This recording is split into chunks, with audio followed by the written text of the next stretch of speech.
Hey guys, so remember I am back from my solo adventures in Europe, and I already spoke to you about what is important to bring to a hostel. So now I'm going to talk to you about my experience in each individual city.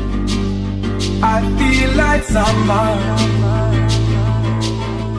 So first I started in Portugal. I landed in Lisbon, which is also pronounced Lisboa. So where did I stay? My first hostel experience ever. I stayed at the Sunset Destination Hostel. The destination hostels have a couple different locations, so I stayed at the one near the water. It was a great area to stay in because they had, you got a good mix of everything. It was close to the nightlife area, which I'm going to talk about. They had a lot of shops, and the hostel itself was beautiful. The people that I met when I went in were very nice. They gave me a tour of the hostel, gave me pointers on where I should and should not go, and just their own recommendations. This hostel in particular has a rooftop bar with a pool.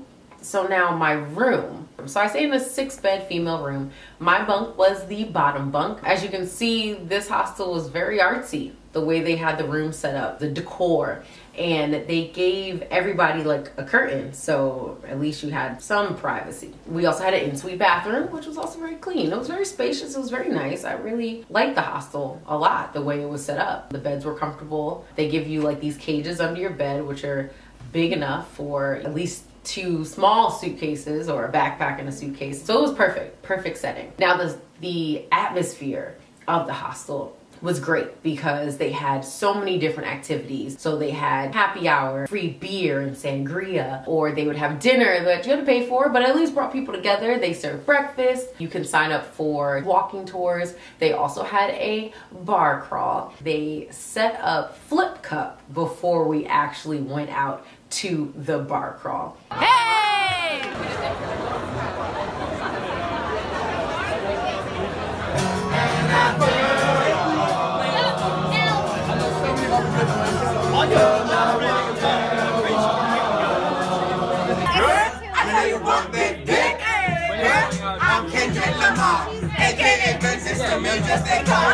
Who doesn't like to turn up? And Portugal can turn up. There's a street, what's called Pink Street. The reason why it's called that is because the street just has it's just pink on the ground.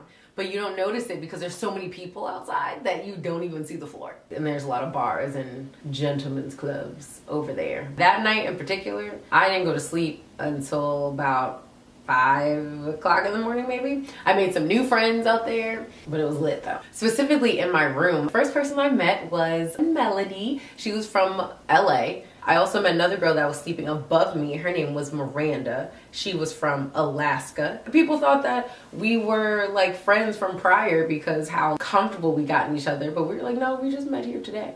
So when I first got there, the lady told me about this flea market that only is open on Tuesdays and Saturdays. Luckily, I landed on a Saturday, so I was able to go and see the market. It's in the Alfama district, which is just kind of like an old cultural kind of area. Cobblestones, older buildings, and the flea market was just where people kind of sold like some secondhand things, some like other things, but it was just nice to kind of walk through and just see what they had. And they call Lisbon the city of 7 hills. I now understand why. Anywhere that you're walking, you feel like you're walking up and down a hill. So many hills. Thought I was gonna gain weight. Gonna end up losing weight walking up all these hills. Thought I was gonna get fat from eating paella and pasta, but I lost weight instead. So I'm roaming around Lisbon by myself, and so far I've come to the Alfama district, and I went to the flea market, and then I just wandered and ended up finding a very high point, which was really pretty to look out over the district because a lot of the houses are the same and it's a bunch of hills and alleyways. And now I'm just walking and there's like a ton of graffiti, which is cool. So far I've seen some like churches, and I feel like I need to go take a nap. There's way too many flies out here because they keep getting on me. I really just got lost. I just wandered around, and anything that sparked my interest, I said, oh, I'll go that way. Oh, I'll go that way instead. And that helped me stumble upon some of the street art in Lisbon too. So they have like a street art walking tour. I don't know, maybe I'm weird about it, but I'd rather just walk myself. Because sometimes I want to stay longer in a place and sometimes I don't want to stay. So you say you offer a street art tour, I will go and find the street art on my own. The food in Lisbon, delicious. So right across the street from the hostel, there's this place called the Time Out Market. For any of you, if you've never seen Time Out magazine or their online portion of it, where they give you so many recommendations for food, activities for all different cities. They have a market in Lisbon, which is kind of similar to like Smorgasburg in a sense, right? Which is, you know, the food trucks in Williamsburg, which now has spread to so many different places. But it was kind of like that. The options that you had and how the food tasted was so good. So like, even though I wanted to explore outside food, it was very convenient that that market had everything in one. On our last day in Portugal, one of Melody's friends told her about this place. There's a little ferry that is right across from where we were staying. There's a restaurant on there called Final de Ponto. I had an octopus salad, sea bass, which came with potatoes. And then we also had wine, you know, can't not have wine. I'm so glad we made the journey to that restaurant because it tasted so good. Portugal has a good mix of food, nightlife, and culture as well. Beware, they charge you for everything in Portugal. The bread, the water. McDonald's even charges you for the sauce. They charge you for everything, so be mindful.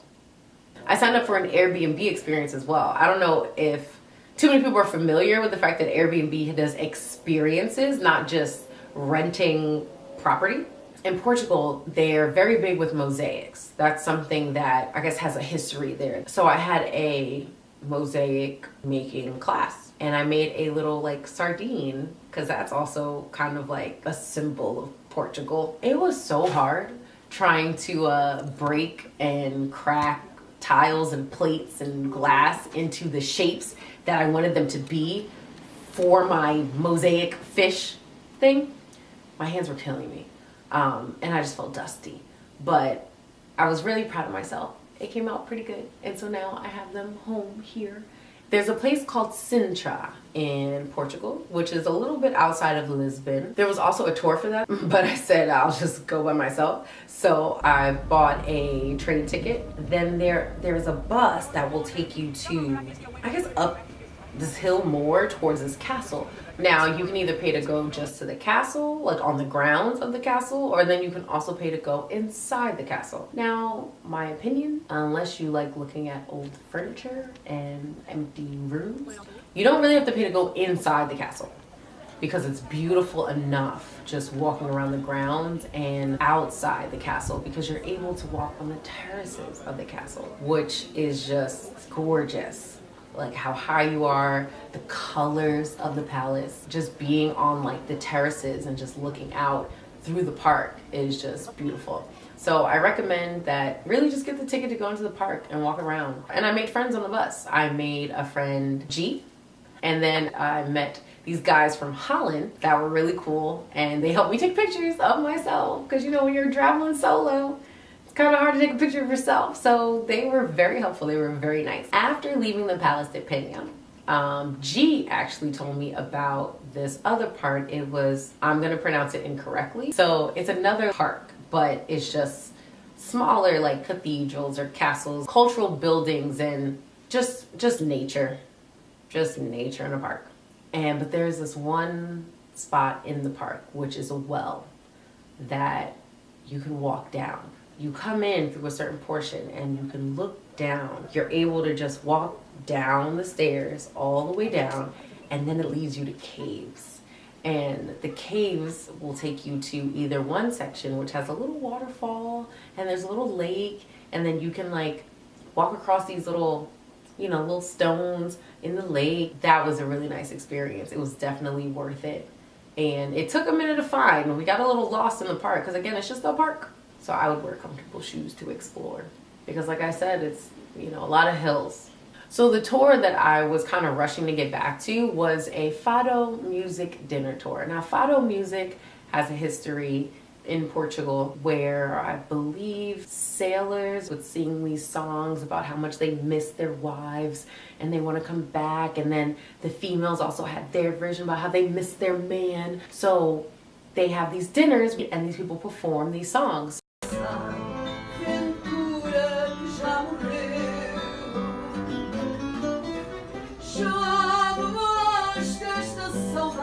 But it was nice to learn about the history of Fado and then to walk around different parts of Lisbon at night.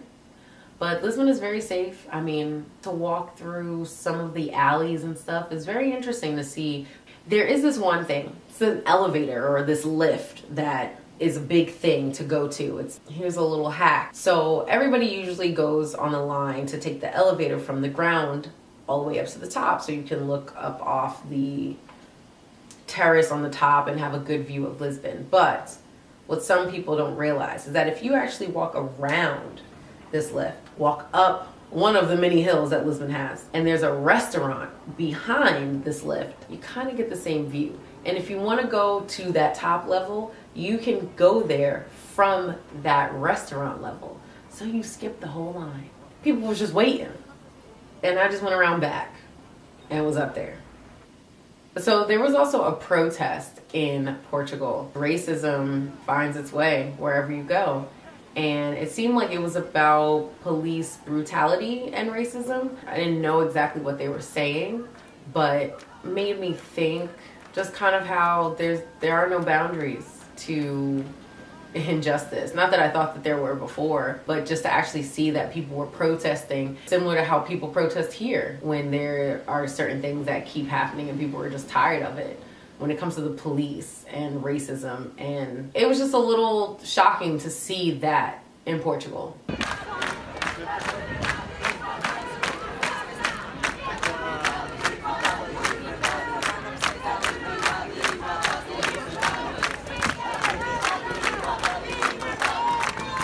So it kind of made me think a little bit about it, how widespread police brutality can be.